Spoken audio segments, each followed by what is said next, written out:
Welcome to 99 TV. నేను బ్రహ్మనాయుడు. ఏదైనా ఒక సంఘటన జరిగినప్పుడు ఆ సంఘటనకు సంబంధించినటువంటి అంశాల మీద ఒక్కొక్కరు ఒక్కొక్క రకంగా వారి వారి అభిప్రాయాలను వ్యక్తం చేస్తూ ఉంటారు. అయితే విచారణ జరుగుతున్న సమయంలో ఒక సంఘటనకు సంబంధించి రకరకాల పుకార్లు షికారులు చేస్తూ ఉన్నాయి. అయితే ఎపిసోడ్ అందరికీ తెలిసిందే. జనసేన పార్టీ శ్రీకాళహస్తి నియోజకవర్గానికి సంబంధించి ఆ పార్టీ ఇన్ఛార్జిగా ఉన్నటువంటి వినూత కోట, అదేవిధంగా ఆమె భర్త చంద్రబాబు, సో ఈ దంపతులకు సంబంధించి వారి డ్రైవర్ రాయుడు హత్యకు గురయ్యాడు. అతను చెన్నైలోని ఒక నదిలో అతని మృతదేహాన్ని పోలీసులు వెలికి తీశారు. అయితే ఆ తర్వాత ఆ డ్రైవర్ రాయుడికి సంబంధించినటువంటి హత్య కేసుని విచారణలో భాగంగా వినూత కోట దంపతులిద్దరిని పోలీసులు అరెస్ట్ చేశారు, చెన్నై పోలీసులు.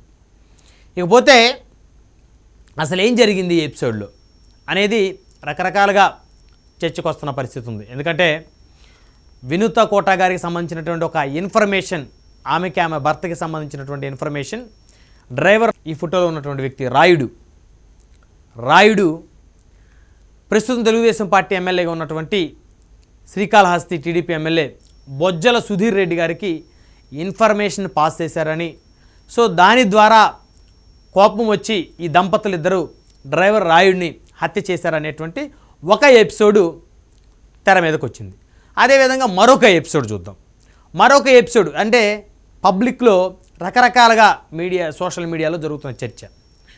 ఆ డ్రైవర్ రాయుడికి జనసేన ఇన్ఛార్జ్ వినూత కోట గారికి మధ్య అక్రమ సంబంధం ఉందని, ఈ అక్రమ సంబంధాన్ని ఆసరాగా చేసుకొని డ్రైవర్ రాయుడు వినూత కోటని, ఆమె భర్తని బ్లాక్మెయిల్ చేశాడని, డబ్బులు అడిగాడని, సో అందుకనే వీళ్ళు చిత్రహింసలు గురి చేసి అతను చంపారని. అయితే ఈ విధమైనటువంటి కథనాలు పుకార్లు షికారులు చేస్తున్న పరిస్థితి. అయితే ఇక్కడ ఒక అంశం మనం క్లియర్గా మాట్లాడుకోవాలి. డ్రైవర్ రాయుడు చనిపోయిన మాట నిజం, అతన్ని హత్య చేసి చంపిన మాట నిజం. ఆ ఆరోపణలకు సంబంధించి శ్రీకాళహస్తి జనసేన పార్టీ ఇన్ఛార్జ్ వినూత కోట, ఆవిడ భర్త చంద్రబాబు, వారిద్దరిని కూడా పోలీసులు అరెస్ట్ చేశారు, కస్టడీలో ఉన్నారు, విచారిస్తూ ఉన్నారు. విచారణ అనేక విషయాలు వెలుగులోకి వస్తూ ఉన్నాయి. అయితే ఈ క్రమంలో భాగంగా ఈ ఫోటో ఒకటి సోషల్ మీడియా వ్యాప్తంగా సర్క్యులేట్ అవుతుంది. ఈ ఫోటోలో ఒక రెస్టారెంట్లో వీళ్ళు భోజనం చేసిన తర్వాత వినూత కోట గారి పక్కన డ్రైవర్ రాయుడు కూర్చున్న ఫోటో ఏదైతే ఉందో ఈ ఫోటోను హల్చల్ చేస్తూ వీరిద్దరి మధ్య అక్రమ సంబంధం ఉందని చెప్పేసి రకరకాలుగా ఎవరికి నచ్చిన రీతిలో వారు వీరి మీద మరి ఇష్టానుసారంగా ఒక వార్తని వడ్డించేటువంటి ఒక కార్యక్రమం చేస్తున్నారు. అయితే ఇక్కడ ఈ ఫోటోలో చూడొచ్చు, పక్కనే ఇంకొక వ్యక్తి ఉన్నట్టు కూడా కనబడుతుంది స్పష్టంగా, అంటే వారి భర్త లేదా వారి కుటుంబ సభ్యులు కూడా. అంటే ఇక్కడ ఒక ఎపిసోడ్ మనం క్లియర్గా చూస్తే ప్రస్తుతం డ్రైవర్ రాయుడు వయసు 24 సంవత్సరాలు. ఇతను దాదాపు 5 సంవత్సరాల క్రితమే వీరి దగ్గర వినూత కోట దంపతుల దగ్గర డ్రైవర్గా జాయిన్ అయ్యాడని వారి కుటుంబ సభ్యులు చెప్తున్నారు.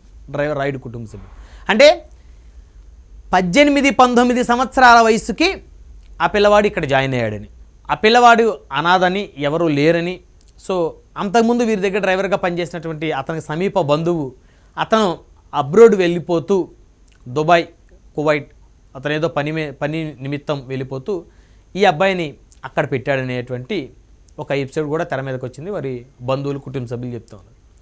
అంటే 17-18 సంవత్సరాల వయసులో ఆ పిల్లవాడు వారి దగ్గరికి వచ్చాడు. అంటే చిన్న పిల్లవాడి దగ్గర నుంచి ఆ పిల్లవాడు పనిచేస్తున్నాడు. వాళ్ళ దగ్గర ఒక చనువు ఉంటుంది. వీళ్ళు వినూత కోట దంపతులు కూడా కొత్తగా వివాహమైనటువంటి దంపతులు. వీరి వివాహం జరిగి 7 సంవత్సరాలు. వారి వివాహం జరిగిన కొత్తలోనే అతన్ని పనిలో పెట్టుకున్నారు. వారికి సహాయకుడిగా, డ్రైవర్గా, ఇంట్లో ఏదన్నా కూరగాయలు, పాలు, పండ్లు తీసుకొచ్చేటువంటి డ్రైవర్గానే అతన్ని పెట్టుకున్నారు.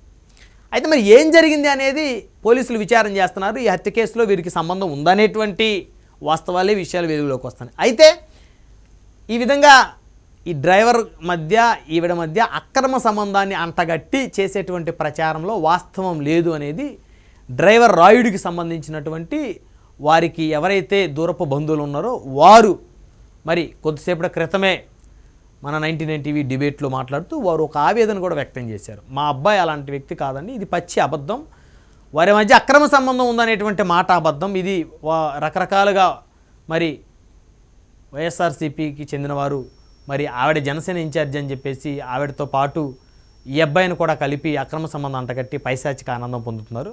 ఈ అబ్బాయి హత్యకు కారణం అయితే ఖచ్చితంగా వీళ్ళ మీద మాకు అనుమానం ఉంది, శిక్షించాలి. కానీ ఈ విధంగా చనిపోయిన పిల్లవాడిని అతనేదో ఆవిడతో ఎఫ్ఐఆర్ పెట్టుకున్నాడని, అది నచ్చనటువంటి వినుతా కోట గారి భర్త చంద్రబాబు అతన్ని చంపాడనేటువంటి ఒక అబద్ధపు ఎపిసోడ్ని తెర మీదకు తీసుకొని వస్తున్నారు. అది నిజంగా మాకు, మా కుటుంబానికి చాలా బాధ కలుగుతుంది. అతను తల్లిదండ్రులు లేరు ఆ పిల్లవాడికి. ఆ విధమైనటువంటి నిందలు మోపటం తప్పు. అయితే ఏం జరిగింది అనే దాని మీద విచారణ జరుగుతుంది. ఆ అబ్బాయిని అయితే వారే చంపారని మాకు కూడా అనుమానం అయితే ఖచ్చితంగా ఉంది.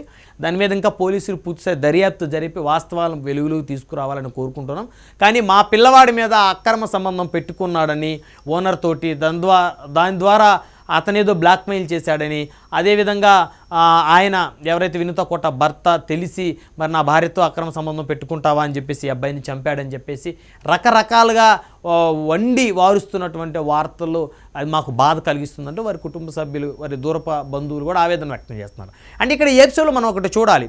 హత్య జరిగిన మాట వాస్తవం, ఆ పిల్లవాడి ప్రాణం తిరిగి తీసుకొచ్చేటువంటి ప్రాణం కాదు. ఖచ్చితంగా వీరికి కఠిన కారాగార శిక్ష పడాలి. వీరికి ఖచ్చితంగా లైఫ్ పడాలని చెప్పేసి కూడా ప్రతి ఒక్కరూ కూడా బలంగా గొంతెత్తి న్యాయం జరగాలి ఆ పిల్లవాడికి అని చెప్పేసి కోరుకుంటున్నారు. అయితే ఆ హత్యకు సంబంధించి వీళ్ళే కారకులు అయితే ఖచ్చితంగా వీరికి శిక్ష పడాలి. వీరితో పాటు మరి ఎంతమంది కారకులు ఉన్నారు, అసలు ఏ ఎపిసోడ్లో జరిగింది, పాత్రధారులు ఎవరు, సూత్రధారులు ఎవరు, అందరికీ కలిపి శిక్షలు పడాలనేది ఇక్కడ అందరూ కోరుకోవాలి. అయితే లేనటువంటి కథనాలను ఇప్పుడు వీరి మధ్య అక్రమ సంబంధాన్ని అంటగట్టి మాట్లాడటం వల్ల అసలు ఎందుకు జరిగింది అనేటువంటి ఎపిసోడ్ పూర్తిగా డైవర్ట్ అయిపోతుంది. అసలు హత్యకు గల కారణాలేంటి, దాన్ని ఎవరు ఆ విధంగా ప్రోత్సహించారు, ఆ పిల్లవాడిని ఎవరు ప్రోత్సహించారు, వారిని నిజంగా ఏమైనా బ్లాక్మెయిల్ చేశాడా, లేకపోతే ఇంకేం జరిగింది అనేటువంటివి వాస్తవాలు వెలుగులోకి రావటం ఆగిపోతుంది. కేవలం అందరూ కూడా ఓహో అక్రమ సంబంధాలు ఈ మధ్య ఎక్కువైపోతున్నాయి కదా, సో ఆవిడ ఆయనతో ఆ పిల్లవాడితో పెట్టుకుందేమో సంబంధం, ఆ తెలిసి భర్తకు తెలిసి చంపేశాడేమో అనేటువంటి ఈ డిస్కషనే నడుస్తుంది. కానీ పబ్లిక్లో అసలు వాస్తవాలు ఏంటి అనేటువంటి చర్చ పబ్లిక్లో డైవర్ట్ అయ్యేటువంటి ప్రమాదం ఉంది. కాబట్టి ఇలాంటి వార్తలు, ఇలాంటి విషయాలు వెలుగులోకి వచ్చినప్పుడు ఈ విధమైనటువంటి కన్వర్జేషన్ ఖచ్చితంగా కొట్టిపారాల్సిన అంశం. ఎందుకంటే ఆవిడ భర్త లేనటువంటి ఆవిడ కాదు, భర్త ఉన్నాడు ఆవిడకి. కాబట్టి ఇంకేం జరిగింది, ఏ కోణంలో జరిగింది, ఇంకెవరున్నారు, వీళ్ళిద్దరితో పాటు ఎవరున్నారు అనేటువంటి ఎపిసోడ్ కూడా తెర మీద తీసుకురావాలి. ఈవిడ మరి నిన్న పోలీస్ స్టేషన్లో మరి పోలీసుల సమక్షంలోనే ఈవిడ మీడియాతో మాట్లాడుతూ మరి శ్రీకాళహస్తి ఎమ్మెల్యే బొజ్జల సుధీర్ రెడ్డి గారి పేరును కూడా ఈవిడ ప్రస్తావించారు. తెలుగుదేశం పార్టీ ఎమ్మెల్యే సుధీర్ రెడ్డి గారి పేరు.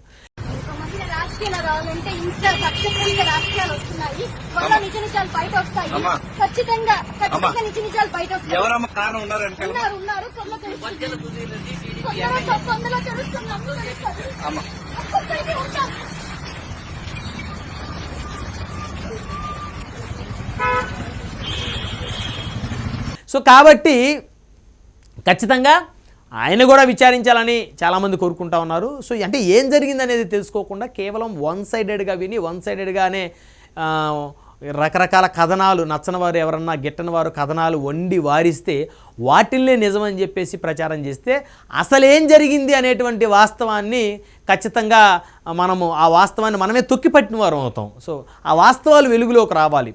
ఎవరున్నారు, ఈవిడ భర్త ఉన్నారా, ఇప్పుడు ఈవిడ బొజ్జల సుధీర్ రెడ్డి గారు ఎమ్మెల్యే గారి మీద ఎందుకు ఆరోపణ చేస్తున్నారు, అసలు ఎమ్మెల్యే గారికి ఈ కుటుంబానికి ఏంటి సంబంధం, ఎమ్మెల్యే గారికి డ్రైవర్ రాయుడికి ఏంటి సంబంధం, ఈ కోణాల్లో అన్ని కోణాల్లో దర్యాప్తు జరగాలి, అన్ని కోణాల్లో విచారణ జరగాలి. అవన్నీ జరిగినప్పుడు ఖచ్చితంగా నిజాలు తేలిన తర్వాత వీళ్ళకి కఠినంగా శిక్ష పడాలి వీళ్ళని. ఎందుకంటే జనసేన పార్టీ కూడా వీళ్ళని సస్పెండ్ చేసి ఒక గొప్ప నిర్ణయం కూడా తీసుకున్నట్టు స్పష్టంగా అర్థమవుతుంది.